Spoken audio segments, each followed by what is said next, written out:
पानी देखो सकाळ घंटे छाडिबो संध्या वाले घंटे छाडिबो सेही अनुसार हमें पैसा देबा ना 60 टका जने नबो माने इलेक्ट्रिक बिल देबे से देबा दरकार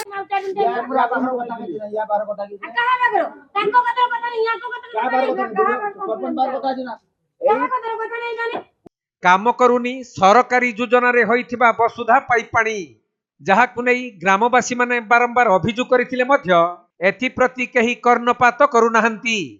तेणु शेष में महिला माने एकत्रित होई पंचायत कार्यालय को जाई सरपंच को घेरी। तेणु पानी रो बहुत समस्या होची एमिति समस्या हो स्त्री लोक माने बहुत असुविधार सम्मुखीन होचु। हमर गोटे माने पानी रो गोटे कोनोसी सुविधा नाही माने वसुधा पानी पाई कि भी माने प्रधानमंत्री मुख्यमंत्री योजना करी कि भी हमें हमने वसुधार पडुचु कोनोसी माने गोटे पानी रो 3 वर्ष ला 4 वर्ष ला पानी पाइलुनी हमें केबे पे हमें पानी रो संतुष्ट नाही कोउडी तो पाइप फाटी के पानी बहुची केइडी कहार पानी बाहरु नाही भारी समस्या होची आ पानी जदी आछि माने 2-3 बाल्टी पानी आछि से 2-3 बाल्टी के हमें माने संतुष्ट हेई परिबा ना पानी हम 2-3 बाल्टी हेई जिवो एरको असुविधा बहुत होची। तेणु 2 टाइम पानी दरकार आ हमर पंचायत रो हमर जो बड़गछ पाखरे हमर गोटे टांकी दरकार वसुधा टांकी गोटे दरकार प्रथम कथा सेटा तापर पानी रो हमर प्रॉब्लम बहुत पानी रो सॉल्यूशन निहाती बाहर करंतु नना आमे वीडियो ऑफिस जिवु नना आमे पानी पई आहुरी स्त्री लोक माने आहुरी बहुत बड़ जिवु स्त्री लोक माने पानी पई आमे बहुत बड़ धरि जिवु कारण पानी हमर जीवन। तबे मयूरभंज जिला रासगोविंदपुर ब्लॉक अंतर्गत नाकीचुआ पंचायत पाखरे थिबा 1 लाख लिटर विशिष्ट पानी टांकीटी 3 वर्ष पूर्व वसुधा योजना रे तैयारी होइथिला जहा कि गोटिए जल प्रकल्प नाकीचुआ कांथी चिंचलगड़िया महादेव साही और ऊपर नाकीचुआ साही पई तैयारी करा जाईछि। आउ जल जोगाण पई नाकीचुआ सरपंच को हस्तांतर करा जाईतबा बेले लोक माने ए नै मासकु 60 टंका देउथिले सुधा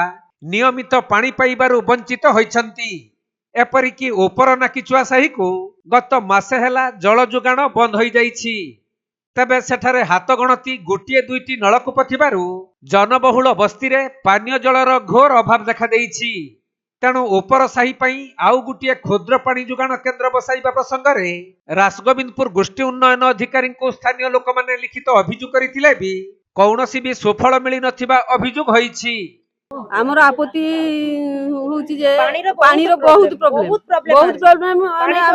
माने पानी वसुधा योजना पाई संतुष्ट नुहे जहा कि पानी लाइन बिछाई छी हेन पानी लाइन बिछाई छी हेन पाइप लाइन बिछाई छी पानी हेन आसुनी रास्ता रे पानी भी बहुत बढ़िया ए समस्या टा केबेठु प्राय मासे हला किन मासे 3 वर्ष लागु पानी वसुधा बसला पाखरु करा असुविधा होउछु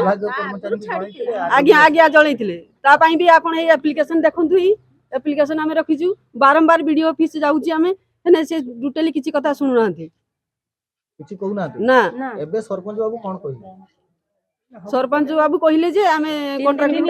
3 दिन भितरे तार प्रतिकार करिवा हेने 3 दिन को कि केते 3 दिन चल जाउची जे हमें माने जानि पई पारबुनी जदी 3 दिन भितरे न हला आपण कोन दाबी रखि 3 दिन भितरे जदी से किछि आहार ये न प्रतिकार न करिवे तो हमें माने पंचायत ऑफिस रे चाला पकेइबु। तबे पानी समस्या को नहीं उक्त साहिर महिला माने एकत्रित होई पंचायत कार्यालय को आसी सरपंच को घेरी थिले।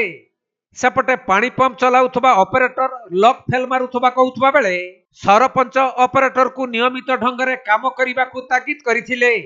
एवं विभागीय अधिकारी को जोगाजोग करी 2-3 दिन मध्यरे पानी जोगाई देबार प्रतिश्रुति दैछंती। हेले जदि 3 दिन भितरे पानी न आसे ताहले पंचायत ऑफिस रे ताला पकाई आंदोलन करिबा को चेतावनी दैछंती महिला माने। तेणु खाली देखिबा को बाकी रहिला जे सरपंचक प्रतिश्रुति अनुसार नाकीचुआ बासिंदा 3 दिन भितरे पीबा पानी पाउछंती कि नाही। सर आपन को परिचय दिए देबो मोना रुंडू हांसदा नाकीचुआ सरपंच कोन पई मा माने आज आपन को पाखे कोन आपत्ति नै आस्थिले तांकर नाकीचुआ साइट रे पानी जाउनी से पई से माने आस्थिले अभियोग केबेठु समस्या हलानी एरा ते माने कहउचंती 15 दिन नवंबर 23 तारिख पानी छाडी दिले नवंबर 23 तारिख तो पानी आसीनी मासे होबो अच्छा हो मासे होबो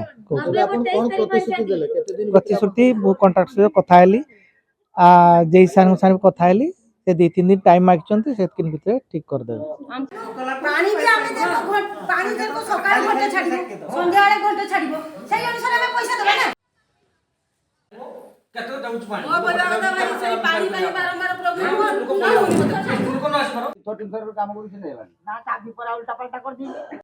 ମୟୂରଭଞ୍ଜ ଜିଲ୍ଲା ମୁରୁଡାରୁ ଜ୍ଞାନରଞ୍ଜନ ବେହେରାଙ୍କ ରିପୋର୍ଟ କୋଣାର୍କ ଲାଇଭ୍।